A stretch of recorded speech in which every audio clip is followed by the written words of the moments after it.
Welcome, everyone. We are back for another live show. It is August 28th, and we have the leadership of the Maryland Republican Jewish Council. We've got Andrew Koch, Josh Serafin, and Evan Kasman. Welcome to the show. It is. Well, Sorry. thank you, Dwight, and it's good to see back Don Irvine as co-host. I'm going to turn to Andrew because we really kind of teed it up, but you've brought a number of other folks to come along. I'm going to turn to you to kind of do the introductions for it. Andrew? Thank you, Mark. So joining me tonight is the chairman of the Maryland Republican Jewish Council, Joshua Jafron. Joshua is actually a veteran of the Israel Defense Forces. And also joining us is Evan Kassem. Evan is another one of our board members on the Maryland Republican Jewish Council. Hi, Evan. Thank you for waving to everyone. And tonight we're going to be talking about the war in Israel and the absolute explosion of anti-Semitism that it has triggered here at home. Evan actually has a personal story to share about that, and I will have one to share as well. Both stories that hit way too close to home for us. And Joshua, I know you have some stories as well, just from earlier this year as well. So we'll get into that as the show goes on. Well, yeah, we were talking a little before we came on the air, and so I thought before we kind of talk about some of the political stuff that's going on, it's really kind of important to talk about the personal component, kind of the interactions. Evan, could you tell a little bit about your own story, your kind of experience with just anti-Semitic thugs? I don't know how else to describe it. Yeah, it was unbelievable, honestly. First of all, I never thought that I would ever have to tell a story like this or be a part of something like this. Right. It's really sad. 38 years of my life. I've never had anything like that happen to me. Regardless. But basically, me and my wife were going to the Georgetown waterfront, of all places, which is unbelievable. Like one of the nicest areas in D.C. And we were walking along the bridge and the riverside, and I was trying to record my cousin getting engaged in a whole proposal. And then all of a sudden, this guy just comes out of nowhere when I was filming, and he sucker punched me, and he said "fuck you, Jew" to me, and out of nowhere, just very cowardly. And just it was just unbelievable, and took me back. Obviously scared my wife to death. And it was crazy because, once it happened, of course, I tried to fight him off as best I can. There's bystanders that came by and helped out and stopped it. But who knows what would have happened. And come to find out 2 hours later, this guy is across the street. We finally found him. He was, having dinner over there and applying for a job. I mean, really psychopathic things that somebody would do something like that, and then just casually like everything's normal after it happens. And so obviously I still to this day it's it's in the back of my mind, and sometimes I can't sleep over it, and it's just terrible. Something needs to happen. This terrible rhetoric that's going around on the news, on campuses and stuff. I mean, it's now affecting really nice areas. And so now we're seeing, increased anti-Semitism in the nicest areas everywhere, New York, D.C. It's just really sad that it's happening. Yeah, I thought it was useful for anyone not familiar to kind of drill down about what the waterfront is like in Washington. Oh yeah, I mean it's absolutely beautiful. It's clean. It's so like I said, it's tell safe. me a little bit about. Yeah, go ahead. Oh no, I was just saying, it's really nice. It's a really nice area. It's been like that for years. I've been there plenty of times. I've never had anything like that happen. And explain, you did catch the guy, and you had some interaction with the DC Metro Police. How did they handle it? So it was kind of a coordinated effort between the Capitol Police and then the regular police, because it was on federal land. The Capitol Police got involved, which thank God, because if it was the regular police, DC police, more than likely he probably would have gotten out and released. So it was good that it happened on federal land. But it was very serious. The Capitol Police did really well. They took things really seriously. They took down all of my information. They followed up with me.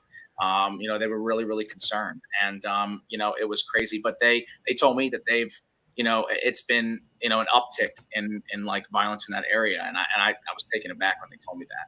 So it's really sad that a really nice area like Georgetown waterfront, Right. This stuff is happening. It's unbelievable. So it was the Georgetown waterfront. It was, Georgetown waterfront. Yeah. So, if you've ever been there, okay. yeah, you'll see. I mean, it's a beautiful area. Yeah. So, I think we talked about the fact the person was, I know you don't want to get into all the criminal justice stuff because it's an ongoing case, but the individual was arrested? Yes. Arrested, still didn't get let out. So didn't get bail, which is great. And so now we're basically, just waiting to see what happens. It's up to the courts, and hopefully, this guy will get maximum. But I'm really, really, really happy that this happened, because once again, this is shining light on what is going on, and people who are saying that this isn't happening or this is a farce. It's not. This is happening everywhere. And so I'm really happy that this happened. I'm glad that it wasn't, somebody elderly or a woman or a kid or whatnot. I'm a pretty big guy, and so, for, somebody to come up and post up on me and do that. I mean, it was very cowardly, very cowardly. I didn't even have a chance to defend myself. My glasses fell off. It was just a terrible situation. But like I said, I'm so happy that it happened. Just so they could shed light on all this, and so people can really see. Sure. It really is shocking. So, Andrew, you were going to share as well. Yeah. So, in addition to being the treasurer of the Maryland Republican Jewish Council, I am also the treasurer of B'nai Israel Congregation, which is a modern Orthodox synagogue, and Evan has gone there as well. His sister and brother-in-law were longtime members of that synagogue. It is the only remaining active synagogue in downtown Baltimore. So back on August 5th, so earlier this Shacharit services, Sunday morning services, and then about 12 hours later, I come to find out, the news came out a few days later, but 12 hours later, someone actually pulled up in a car, got out, set something on fire. Oh. Of the Jewish Museum of Maryland, and this burned object, whatever it was discovered by construction workers the next day, because the Jewish Museum of Maryland is closed to the public. It's undergoing a renovation project. So on fire outside of the synagogue that I have called my spiritual home for the 10 plus years that I have been living in Baltimore. And a few days later, actually later that week, the person who set this thing on fire, again, we're not even sure what it was. I think it was just a cardboard box. He was arrested by the Baltimore police, and it's being investigated by the Baltimore police, the Maryland Fire Marshal's office, and also EF. The Baltimore police have designated this as a hate crime because, again, why else would someone drive up to a Jewish museum and a synagogue and set something on fire late at night if it wasn't anti-Semitic? This was an attempt to intimidate the small Jewish community of downtown Baltimore that Evan and I have been a part of for the better part of 10 years. So we talked a little bit about how DC police, how did Baltimore police react to this?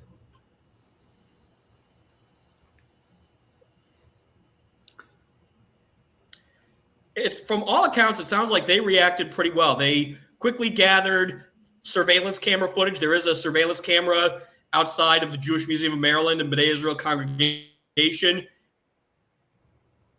which caught this person driving up and setting this thing on fire and then driving off. So that surveillance camera footage was critical in solving this case and arresting the perpetrator. And now, of course, we have to see what charges he's brought up on, and if the trial is held in local court, Baltimore City Circuit Court, or in U.S. District Court, federal court, because it remains to be seen if there are federal hate crime charges that will be brought here. Right. But the Baltimore Police Department, I think, acted very thoroughly and promptly in solving this. And unfortunately, the police commissioner, Richard Worley, has pointed out that Baltimore has not been immune to the spike in anti-Semitic crimes targeting Jews that we've seen in other cities around the country, such as New York, Chicago, LA, San Francisco, Boston, et al.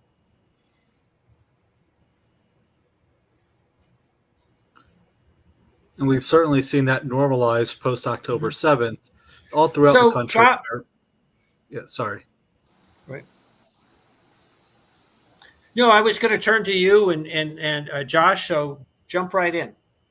Yeah, I was just saying that the rise in anti-Semitism certainly has been normalized. I was going to ask you to kind of provide.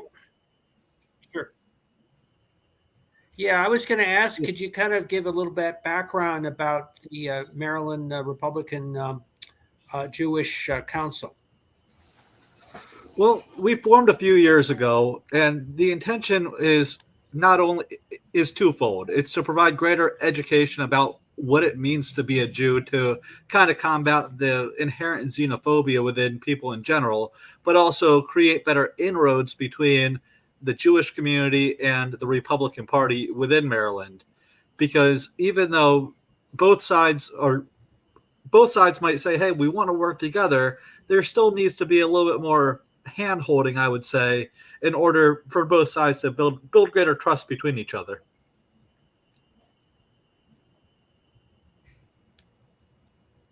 So could you elaborate on the interaction? Obviously, with full disclosure, I'm an officer of the state party and sort of other hat.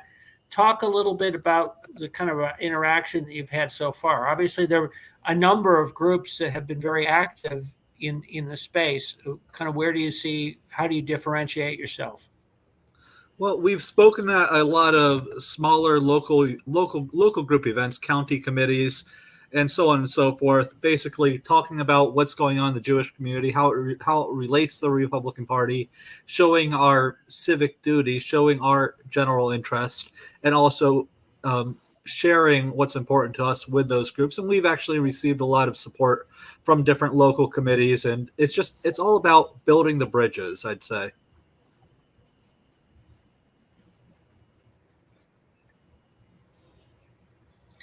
So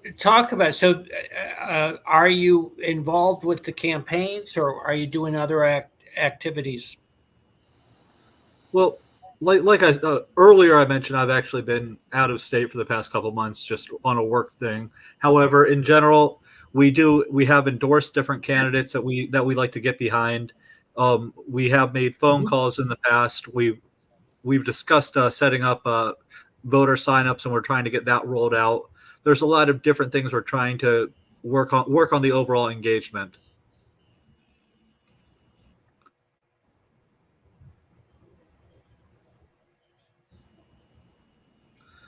And Andrew's probably since I'm out of town, Andrew's the better person, boots on the ground, but unfortunately his internet's been a little bit wonky. So I had a chance on Monday. I was at a lunch where a small Republican group, relatively small, wasn't that small, but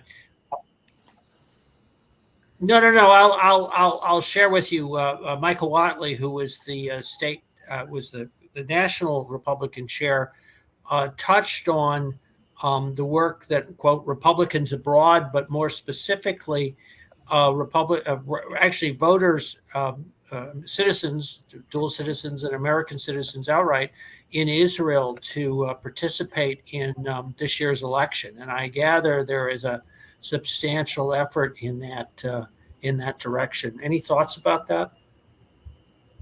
That's something I was actually thinking about the other day. I know in Israel, there are a lot of dual citizens, and I know they don't always participate in the election, and that's certainly something that could do a lot of good, especially a lot of those Jews, they're probably, they could be registered to vote in potential swing states, maybe, but I'm not sure. I'd say most of them are probably coming out of New York, California, where the bigger Jewish populations in America come from, which won't make a lot of difference. But in general, just the overall engagement. If we look a couple weeks ago, Ilhan Omar's primary was going on, and it was an open primary. Given it was an open primary, there's no reason every single Republican shouldn't have gone out and voted and taken her out of the election, but they didn't. So, in general, we need to get better organized. We need to get the messaging out, and we have the numbers. It's just getting people to understand in simple tasks, I'd say. So I'm curious because on this type of thing, we're seeing. Well, I was thinking as he was speaking of. Sorry, go ahead, Don. Sorry. It's okay. Yeah, we've got a little bit of a lag here. So I was just curious because we now have the school semesters, restarting on colleges across the country, and we've already seen some anti-Semitic behavior once again, at Cornell, and we know some universities are supposedly attempting to figure out ways to tamp this down this coming semester after what was, I would say, a disastrous performance the last, that spring semester. What do you think needs to be done or can be done? Are these university administrators actually going to be really doing anything? Is this a lot of just talk and no real action? We're seeing this at the Ivy League. We saw it at UCLA and some other things. I can't recall off the top of my head how much actually came back down here, but it definitely seems to be all over the place. And it's disturbing to me to see this message, this pro-Hamas message, just continue to be hammered home. Well, like this. Don, apparently, according to these.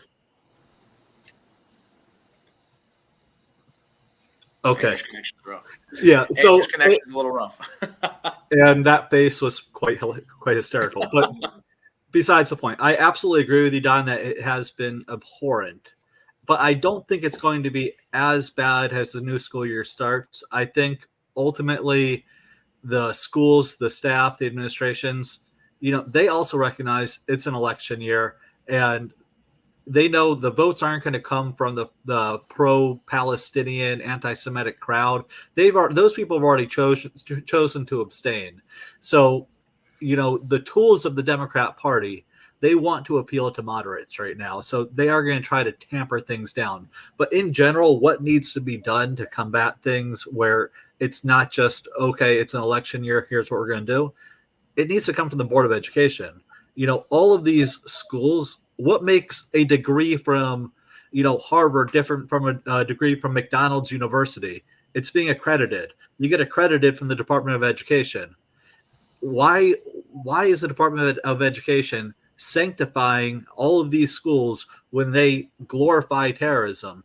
The two things that need to happen, we need to look closer at why are these schools still being accredited when they sanction such things, but also the funding of the schools, where we know so much of the funding in academia comes from places like Qatar.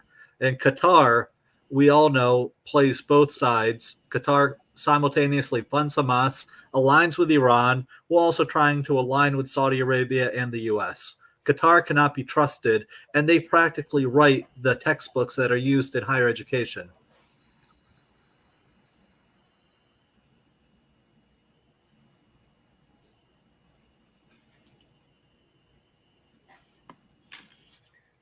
So tell me about your thoughts. Have you had some interaction with some of the Maryland schools or the District of Columbia schools?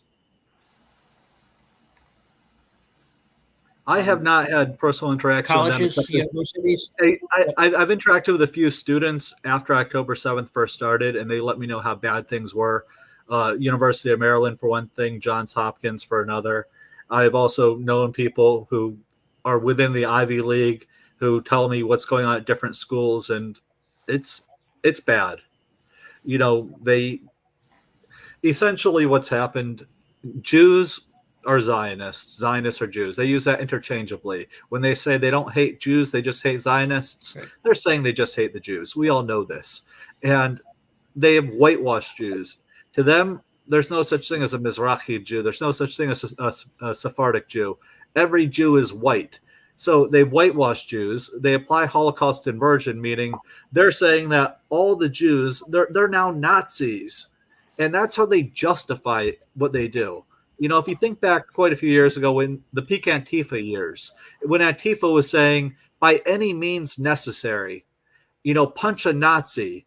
Well, that's what the left is doing today. They justify anything because they've demonized Israel, the Jewish people, to such a degree they can justify doing anything to the Jews, anything to anybody who supports the Jewish people, because in their mind, the Jews are now Nazis. So it's not only what they should do, it's their obligation and responsibility to attack the Jews.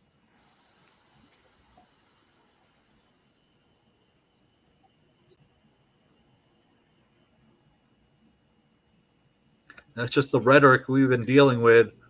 Well, It's I from the left now. yeah.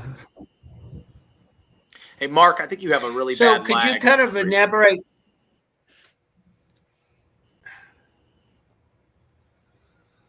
Okay, well, Don, I'll turn the baton over to you then. Sorry, Mark. It's a little bit laggy on your Go ahead. part. So Like I'll go off on a rant, and then all of a sudden it gets really quiet when I stop talking. I'm like, is it me or is it somebody else?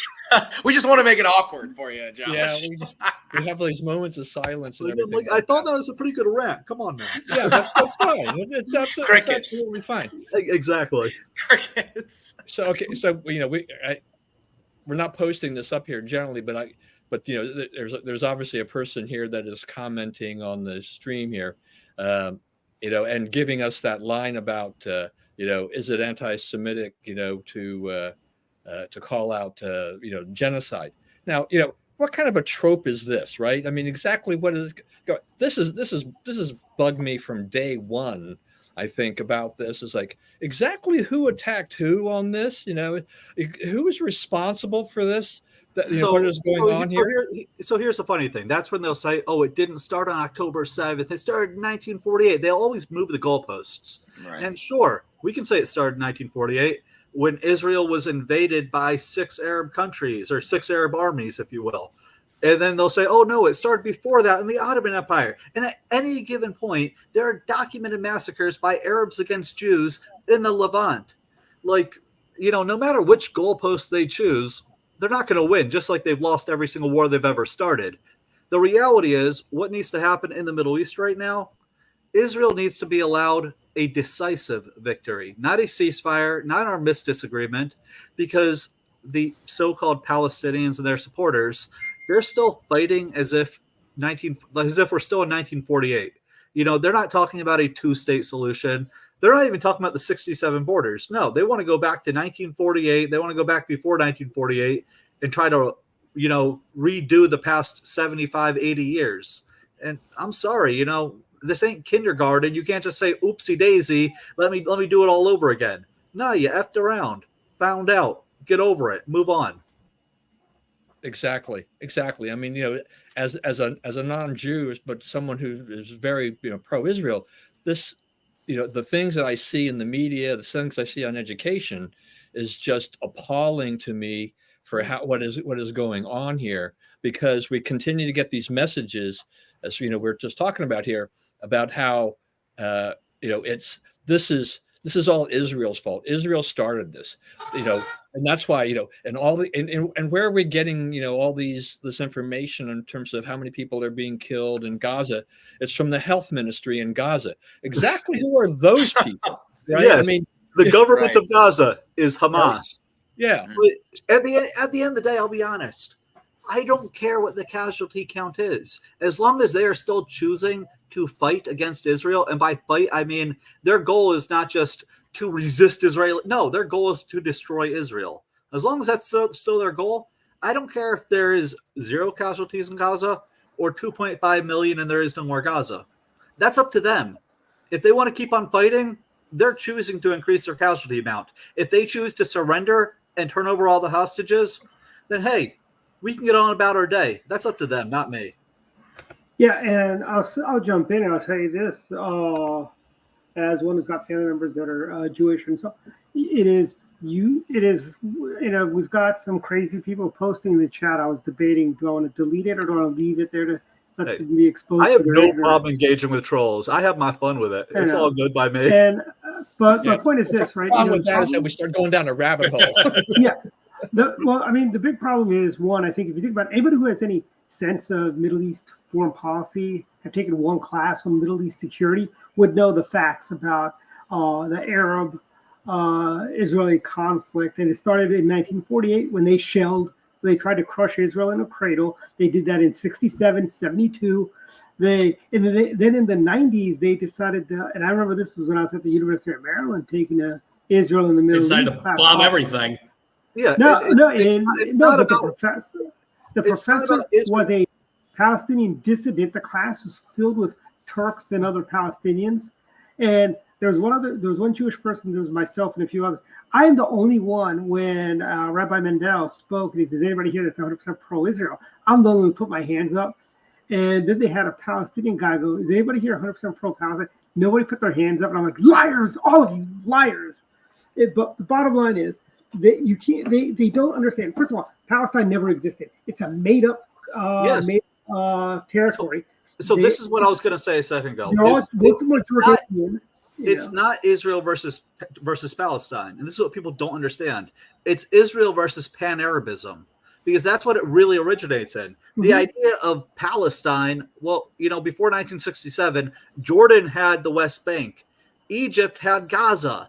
Why wasn't there a Palestinian state throughout the 19 years from 48 to 67? Because they didn't care. They didn't care who ruled them. They didn't care about Palestine, Egypt, whatever. They just care about a Jewish state existing. It is about Israel resisting Arab colonization. Very true. And I think and the media has gone far basically. I mean, I'll just give you an example. We were at lunch with some government employees, contractors, and this one woman actually had the audacity to say this, because we were talking about some stuff, and she goes, why does everybody keep blaming Germany for the Holocaust? Well, because they did it, that's why. Because the Nazis carried it out. What kind of a question is that? Oh, and my That's response just insulting. to her was also, and I go, America, I go, you blame America for slavery and so on. I go, why does that always happen? And she goes, did you really go there? I'm like, yeah, I did. You went there. It's like I have no tolerance of these people these folks that are anti-Semitic, but they don't. They claim they love everybody, and it's usually a hard lefty person that is the most anti-Semitic. Dwight, and also, they really don't like blacks either. You want to know what she was implying when she asked, why do you blame Germany for the Holocaust? Yeah. She was implying it was the Jews' fault. Yeah, Germany was right for doing it because it was really the evil Jews that controlled everything. Oh, yeah. Of course. That, by the way, that is the biggest myth. I want to point out. I've heard it all. It's ridiculous. Oh, we got Mark back. Hey, Mark. Welcome back. Maybe. Anyways, but maybe not. Yeah. There he is. Back to what we were saying is, I mean, if you think about it, if you look at the news stories, and Don is an expert on media biases. Him and his family has covered media biases since the 60s. But if you look at and take any reporting in the media, they will do like 10 stories about the poor Palestinians that are being bombed into the Stone Age and stuff like that. And don't forget Islamophobia as well. Oh yes, that too. Yeah, they love talking about after that. October 7th. How many times did the White House condemn Islamophobia? That was the first thing that Kamala Harris did. Was this is really sad that this is happening, but let's not be Islamophobic. Yeah, that's what it's all about. We have to condemn the rise in anti-Semitism and Islamophobia. I'm sorry. Things should not be. You shouldn't have the equivalencies. Things should be condemned unequivocally. I condemn anti-Semitism, point blank. And then separately, another statement, another thing, sure, whatever. If you want to condemn the fake made-up idea of Islamophobia, even though, hey, guess what? They have a disproportional influence. Yeah, no. I will She laugh. refused to go to the Senate when Bibi spoke. She was doesn't. speaking at a sorority. And she's the president of the Senate. Yeah, of course. And I mean, the Democratic Party is a hotbed of anti-Semitism. I mean, it's been like that for a long time.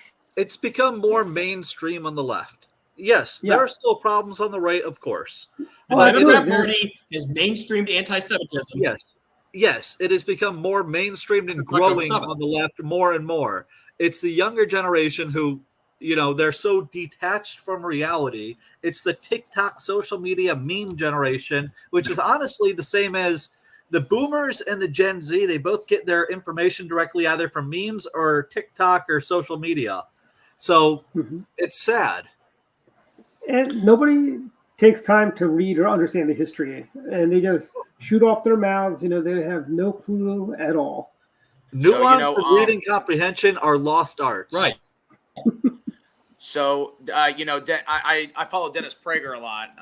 Some people like him, some people don't. They chant from the river to the sea, but when you ask them from what river to what sea, they're not even close. I've seen it's from the Euphrates River to the Dead Sea, or from the Nile River to the Atlantic Ocean. I mean, not they're even still saying remotely globalized close. I mean, yeah. I have job public education on geography. You see some with actual Hamas flags. I've seen some saying like Al-Qassam, make us proud, kill another Jew, all that crap. Like they go from trying to be subtle, like from the river to the sea, which, you're just an idiot parroting talking points, to the very blatant, we love the Houthis, we love Hamas. And I'm like, do you realize how these groups treat their own people? Yeah. Like they kill you all too. And it's the worst part is it's the far left progressive social justice advocates that align with Hamas, Houthis, Hezbollah, Iran. And those organizations, they're beacons of progressive values, aren't they? I heard just the other day they had a rooftop party in Tehran, right? That was a very LGBTQ friendly. Everyone was just flying off those rooftops over there. That's what happens when you drink too much. You just throw yourselves off the cliff floating around. Sure. But they don't want to hear drinking that. in the dry countries, right, Dwight? Yeah. So here's the thing. What's for that party, Josh? Drinking the Kool-Aid, right, Jim Jones style. Yeah, there you go. Well, unfortunately, the left doesn't want to hear that. And here's the ultimate thing. A lot of these college campuses, these protesters, they literally have no idea what they're saying, what they're doing, what they're wearing. Of course. They have no idea. And this is, we mentioned before, we were talking before the show started, these people are all NPCs. They're non-playable characters. They literally are told what to do, how to protest, how to organize, and that's what they do. They don't care what the cause is. As long as they're being funded by Iran, too. Yes. There's some reports that... Funded by somebody. The Cornell riots of yesterday and the day before, funded by Iran. Colombia from last spring, funded by Iran. Funded, if not inspired by being, the bot farms coming from these different countries that are definitely amping up the rhetoric and inspiring people to join the different organizations. And that's been a tactic going back for years. But yeah, these people, they don't think for themselves. And when you ask them direct questions, oftentimes, especially with Gaza, you'll talk about, how much they don't value freedom, women's rights, whatever. And their governments, Hamas, are like, well, we can deal with that once Palestine is free. Once they're a sovereign country, then we can deal with how they'll handle everything else. And by the way, so you want to trust the people who just kidnapped and raped a bunch of people with their own country. And who's going to give them that country? Where's this land going to come from? You want all of the West Bank. You want all of this and all of that. And what's enough? When are you going to stop fighting and trying to kill the Jews? When all the Jews are dead? See, Josh, if they had any interest of peace at all, Ehud Barak gave them everything, including the kitchen sink. And what was Yasser Arafat's response? Hell no, because they don't want... They would kill him. The same reason Mahmoud Abbas doesn't try to make peace. And then came the Second Intifada. Yeah, Yeah, and Mahmoud they Abbas just don't held want elections. peace. He hasn't held elections in 20 years. The fact is, they want nothing. They want to basically wipe out every Well, Jew from Israel, and yeah, then they'll but just move on to where the next place. Right. well, These Dwight, people are savages. At the end of the day, they are truly savages. well, that's their secondary goal, Dwight. Their primary goal, the leadership, of course. It's as long as they're fighting, they're getting paid, and that's why Hania, who just had his final bon voyage in Tehran a couple weeks back, he was worth about $4 billion. Arafat's fortune was worth several $1 billion when he bit the dust. Once Sinwar is gone, I'm sure he has a few billion stashed away. That's the way they operate. Well, their people suffer, but the world doesn't blame the leadership. The world still blames the Jews, of course. Which is very sad and very troubling. And Dwight, you mentioned about how savage these people are savages. Well, first off, aside from being a fake made-up people, as Naftali Bennett pointed out in an interview with the BBC several years ago, let's talk about who these people really are. They are extreme, sadistic, bloodthirsty, savage, barbaric, violent, seditious warmongers. That is who these children of Amalek are. And yes, they are the children of Amalek. I believe they are direct descendants from the children of Amalek that we read about in the Torah. So I will call them everything in the book but human beings, because they have demonstrated to the world time and time and time again that they have no humanity. So I will not be lectured by any of these leftist fools who, by the way, would be killed by these animals too, about how I need to show compassion or empathy or recognize their humanity. No, do not tell me to recognize humanity when there is none. Don't insult my intelligence like that. And I got a couple. I want to make a couple quick points, Dwight, if you don't mind. Sure.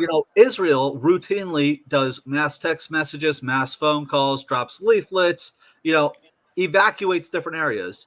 Where were the evacuation orders or alarms coming from Hamas on October 7th, trying to get the civilians out? Oh, wait, they were targeting civilians. And right now, oftentimes we'll talk about how Gaza shares borders not only with Israel, but also with Egypt. The Rafah crossing. Now, Egypt closed the Rafah crossing about a month and a half ago when Israel took over the Philadelphia corridor. The Philadelphia corridor is the small strip of land between Egypt and Gaza. And Egypt said, well, we were okay when Hamas was running that border crossing, but now Israel's running it. We don't want to appear as we don't want to get bad PR from all the pro-Pallies in the world, all these Palestinian supporters. So we're not going to work with Israel and open up that border crossing. So we're going to shut it down. So Egypt has shut down the Rafah crossing entirely, but nobody is putting a light on that. Nobody's saying, why won't Egypt open the crossing? Why does Egypt hate the Palestinians? Nobody says a damn thing. But Israel, within weeks was pressured to open up the Kerem Shalom crossing, all the other crossings. They're sending in constant aid. But how many hostages are coming out of Gaza willingly? No, they have to be forced out from rescue operations. I remember in the beginning, this is what pissed me off about Israel. Israel basically went back on every red line they had. Right after October 7th, Israel said, no food, no water, no power goes into Gaza until the hostages come out. And then within weeks, Israel repudiated every red line. They opened up all the crossings, let everything in. And then by December of last year, the U.S. pressured Israel to transition to lower intensity warfare, which has cost Israeli lives because of the type of combat. Instead of dropping bombs to take down buildings, they were going in demo teams with combat engineers, putting 12, 15 people in a building that get hit by an RPG, costing many lives. And that's something that the U.S. pressured Israel to do, and that pisses me off. Israel needs to be allowed to win the war. The only solution is not a ceasefire. It's total victory. They need the only solution is the unconditional surrender by those who call themselves Palestinians, and they need to accept whatever terms Israel is willing to be benevolent enough to offer them. All right. Yeah. I got a question there just about that, though, too. So do you feel that Israel has got the right leadership in place at this point to deal with this? And if not, what would be the right leadership? That's the thing. Oftentimes, Bibi is said. People say in the mainstream in America, people say Bibi's far right, whatever. Honestly, I think Bibi is a political animal who thinks about self-preservation. I think he's made a lot of decisions that I don't agree with, but I liked Naftali Bennett in the past. I don't know how he would have dealt with this personally.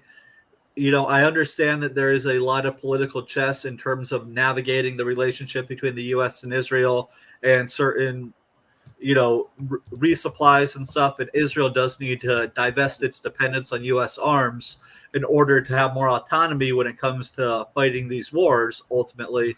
So I don't know who over there would be able to do the job better, but I definitely have a lot of criticisms for a lot of Bibi's actions in terms of, being too soft and not doing the right thing, such as Ramadan, for example. Israel waited until after Ramadan to take Rafah as an appeasement to the West because they were pressuring Israel to hold off because it's Ramadan.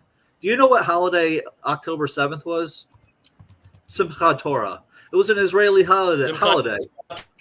No, yeah. Nobody held off on an Israeli holy day. No, in fact, you know what?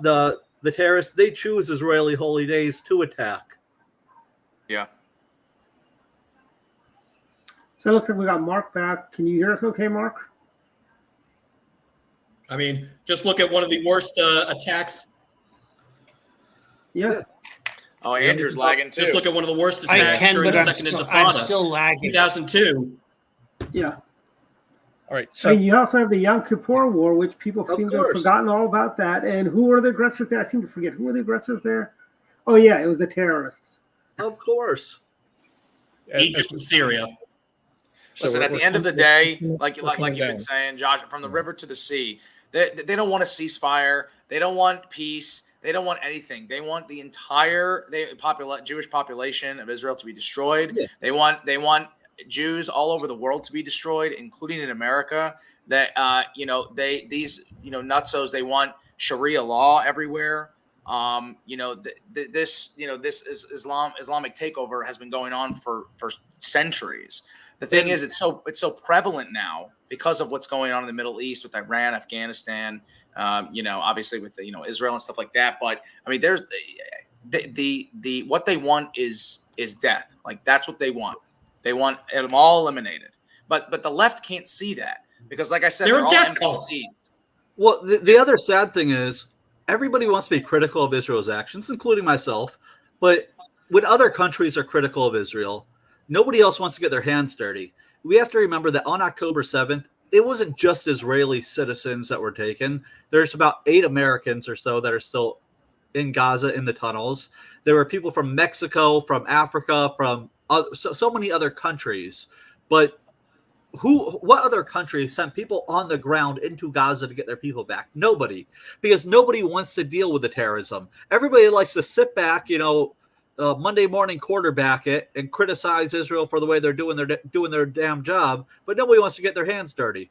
And that's a sad thing. The only actual solution, if we want to talk about a solution where the Palestinians are not exiled to the farthest corners of the world, which, that'd be the easiest solution, not politically or diplomatically, but I have a better place where they Andrew, I have a better place where they can go.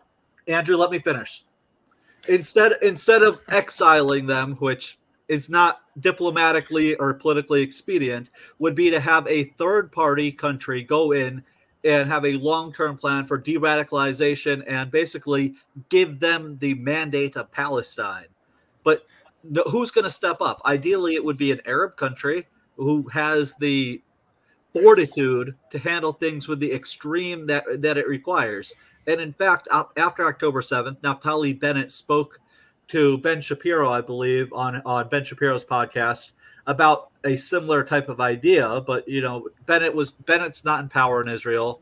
But this would have been basically a coalition of Gulf state Arab partners to basically oversee Gaza.